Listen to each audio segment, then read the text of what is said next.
সরকার তো এইসব ফন্দি ফিকির করে, শুধু ইসলামী ব্যাংক না, সমস্ত ব্যাংক সেক্টরই তো নৈরাজ্য। 5টা ব্যাংককে এক বানায় ফেলছে ব্যাংক রেগুলেশন আইন করে।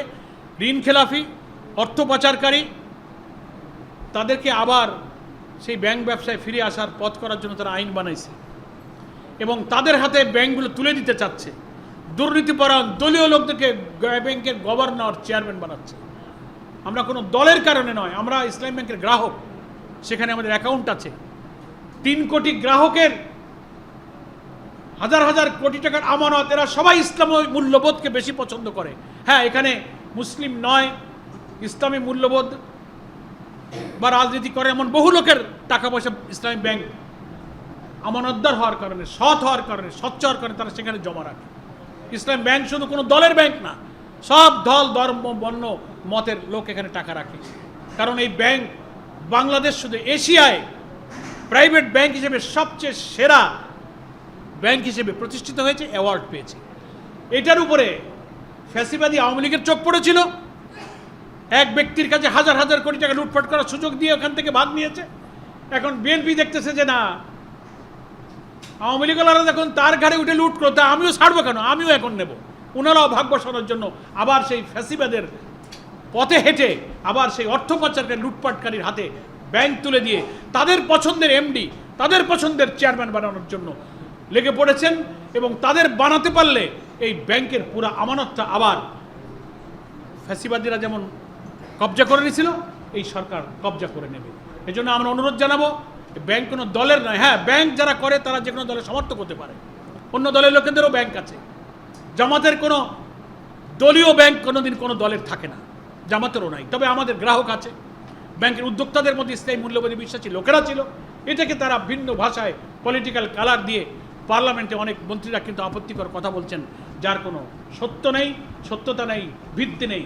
অসত্য রাজনৈতিক প্রতিহিংসা এবং বিদ্বেষমূলকভাবে তারা কথা বলছেন। সেখানে আমাদের বিরোধী দলীয় নেতা চমৎকারভাবে এই ইস্যুতেও পার্লামেন্টে তার জবাব দিয়েছেন। আমি আপনাদের সকলকে ধন্যবাদ জানাই। সোচ্চার থাকুন। অর্থনৈতিক খাতের নৈরাজ্যে যে এবার যদি ইসলামী ব্যাংক ওই 5টি ব্যাংকের মতো ওই পরিণতির মুখে পড়ে, তাহলে শুধু ইসলামী ব্যাংকের ক্ষতি হবে না, দেশের অর্থনীতি মাটিতে মিশে যাবে। অর্থনীতির রেমিটেন্স, কর্মসংস্থান, ব্যবসা বাণিজ্য, এক্সপোর্ট ইম্পোর্ট সব কিছু ক্ষতিগ্রস্ত হবে। ভোলায় এখান থেকে গ্যাস হয়, অথচ ভোলায় কোনো গ্যাস ভিত্তিক শিল্প সৃষ্টি করা হয়নি। আমি ভোলার জনগণের জীবন মান উন্নত করার জন্য আজকে দাবি করছি যে ভোলায় গ্যাস ভিত্তিক শিল্প কারখানা অবিলম্বে স্থাপন করতে হবে। যে বাজেট পেশ করা হয়েছে, এই বাজেটের কর্মসংস্থান, অর্থ বরাদ্দ, এডিপির বরাদ্দ, বাজেটের কাঠামো এবং দৃষ্টিভঙ্গি, ফিলোসফি যা পেশ করা হয়েছে, কোথাও যেখান থেকে আমি গ্যাস নেব তাদের ভাগ্য বদলে এই বাজেটে তাদের কোনো দিক নির্দেশনা নাই। অন্য জায়গায় আপনি গ্যাস নিয়ে যাবেন। ভোলাকে নদী ভাঙ্গন থেকে রক্ষা করার জন্য প্রয়োজনীয় অর্থ বরাদ্দ করা প্রয়োজন, পদক্ষেপ নেওয়া প্রয়োজন। এখান থেকে যারা নির্বাচিত হয়েছেন, পার্লামেন্টে গিয়ে বিএনপির শেখানো বুলিতে উনি জামাতের বিরুদ্ধে কথা বলেন, যে কথাগুলো সব অসত্য। প্রথাগত বিরোধিতা করার জন্য বিদ্বেষমূলক বক্তব্য পার্লামেন্টে তিনি দেন। নির্বাচনের পরে আপনি কয়দিন ভোলা এসেছেন? শুনতে পাই আপনি বাসায় থাকেন আর ভোলার লোকেরা পয়সা খরচ করে ওখানে গিয়ে 6 ঘন্টা বসে থেকে তাই দেখা করে। ভোলায় এসে শুনতে পেলাম মাসে 2-5 বার ভোলায় আসেন। ভোলায় গ্যাস ভিত্তিক শিল্প, নদী ভাঙ্গন থেকে রক্ষা করার চেষ্টা এবং ভোলা বরিশালের সেতু কেন এবার এই বাজেটে বরাদ্দ হলো না? অন্যান্য জায়গায় পদ্মা ব্যারেজ, মেঘনা, নানান সেতু, নতুন নতুন প্রকল্প আমরা দেখেছি। ধন্যবাদ জানাই দেশের দক্ষিণ অঞ্চলের দ্বীপ জেলা এই বরিশালের সাথে ভোলার এই সেতু বন্ধনের, সেতু নির্মাণের কোনো প্রকল্প এই বাজেটে অন্তর্ভুক্ত করেননি এখানকার এমপি সাহেব। জামাতের বিরুদ্ধে তো খুব মাথা দুলিয়ে দুলিয়ে বক্তৃতা করেন। ভোট যারা দিল তাদের পক্ষে আপনি ওখানে একটু দুটো কথা বলেন, শুনলাম না তো। বরং স্পিকার, মাননীয় স্পিকার মেজর হাফিজউদ্দিন সাহেব বরং মাঝে মাঝে সুযোগ পেলে একটু ভোলার লোকদের কথা বলে দেখি। কিন্তু এমপি হয়ে যিনি ভূমিকা রাখছেন তার মুখে তো আপনারা শুনছেন নাকি?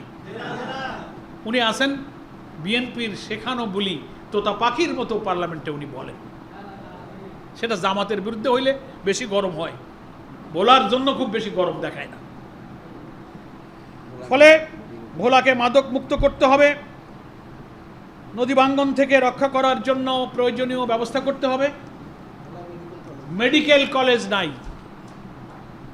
বাংলাদেশের ভূখণ্ড থেকে বিচ্ছিন্ন এমন একটা জেলা, সেখানকার উচ্চশিক্ষার জন্য এখানে কি একটা মেডিকেল কলেজ হতে পারে না? এর চেয়ে কত ছোট জেলায় জেলায় মেডিকেল কলেজ হইতেছে। বড় বড় এমপি, মন্ত্রী, মিনিস্টার বাহাদুর যারা যখন সরকারে যায়, তারা প্রধানমন্ত্রীর উপরে প্রভাব খাটিয়ে করে।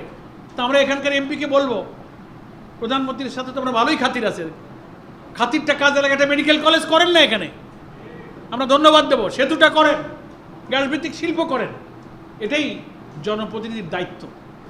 আমি ভোলার জনগণকে ঐক্যবদ্ধ থাকতে বলবো। সৎ নেতৃত্ব ছাড়া, দুর্নীতিমুক্ত নেতৃত্ব ছাড়া এ এলাকার ভাগ্যের মানুষের কোনো পরিবর্তন হবে না।